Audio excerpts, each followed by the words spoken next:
A lot of companies in corporate America have had to make some changes to their DEI initiatives. Much of that has come from growing backlash from the public. But there's also cases that are making their way through the courts over claims that these type of initiatives actually promote discrimination in the workplace.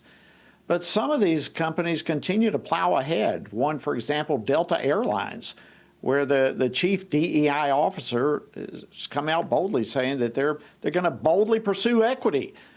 And then there's the Department of Defense, which actually was called out late last month by House Republicans for its efforts to literally indoctrinate our service members' children with far-left DEI propaganda. So is the tide turning on DEI? Well, joining me now to discuss this is Matt Lohmeier, Executive Vice President of STARS, which is Stand Together Against Racism and Radicalism in Services.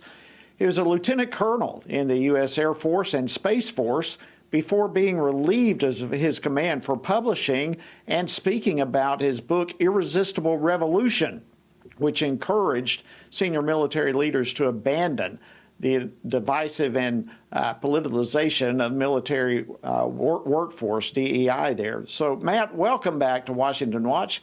Good to have you. Thanks for having me, Jody.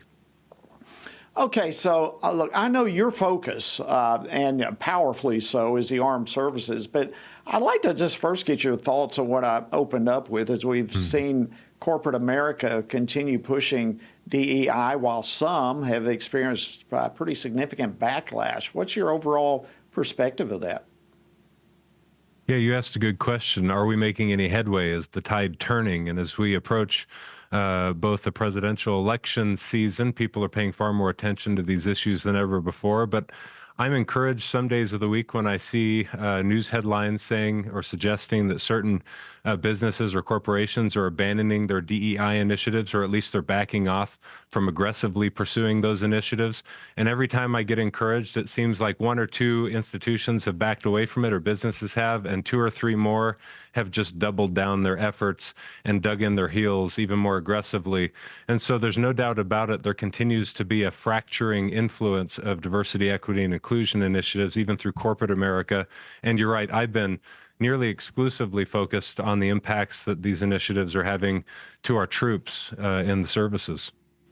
Yeah, and I want to get to that, and I didn't want to derail you, because I know that's where your focus is, and we're all grateful for that. But it is interesting that this is, you know, you look at Delta Airlines, for example. I don't know that there's another airline that flies more service members than does Delta Airlines. It seems like every time I'm there, it does. So there's a connection with so much of between the military and many of these in corporate America. So the spillover in all of this ties together. And you're right. I mean, we've seen a lot of DEI officers have found their positions on the chopping blocks. Hopefully there'll be more of that along the way. Yeah. Well, let's turn to the military. Tell us what you've been seeing in the military, DEI initiatives. What's happening? What kind of impact is it having? There is a growing influence, and it's a negative influence, in the Defense Department ever since this administration came to office. Whereas President Trump, in September of 2020, through executive order, abandoned altogether and made illegal diversity, equity, and inclusion trainings involving critical race theory vocabulary. This administration on January 20th, by executive order, brought all of that training back with a bang. And of course, he has a friend to these initiatives in the Secretary of Defense, Lloyd Austin. We've had a friend to these initiatives in the former chairman of the Joint Chiefs, Mark Milley, and now the current chairman of the Joint Chiefs, General C.Q. Brown, who is formerly the Chief of Staff of the Air Force. All of these senior leaders buy into this policy that's been established by this administration, and it has found its way into every branch of the military, in all of the military workplaces to a lesser or a greater degree, and now into our military service academies across all of the service academies. And we get reports at STARS from active duty service members who are in the military workplace and from young cadets at these service academies leaking training slides to us, for example, at the Air Force Academy, saying that they shouldn't be using terms such as mom and dad, which is absurd to the American mind and to your common American. But it's offensive to these service members who signed up thinking that they were doing a noble service to their country and getting trained to be leaders and future officers in the United States military, to be bombarded with this propaganda and rhetoric that is so divisive. And so what I've seen up until this point is quite divisive. It's hurting our recruiting and retention efforts, as everyone has seen, and it's not yet gone away.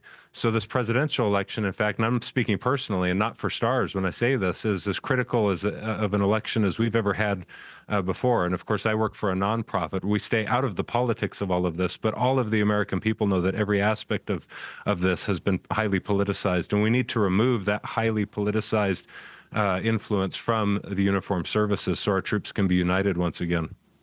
Yeah, absolutely. You know, it is totally one thing for corporations to focus on DEI and lose profits and lose customers, but it is an entirely different matter when the military focuses on DEI. The consequences there are much more significant than just losing customers or profit, right?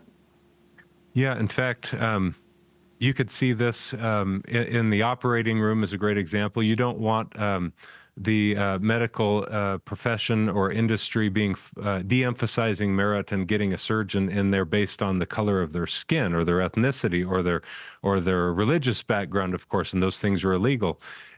All the more so in the United States military, where lethality matters, where a very particular mission set matters. You don't need pilots or tank drivers, or pick your career field. I was a space-based missile warning operator and commander.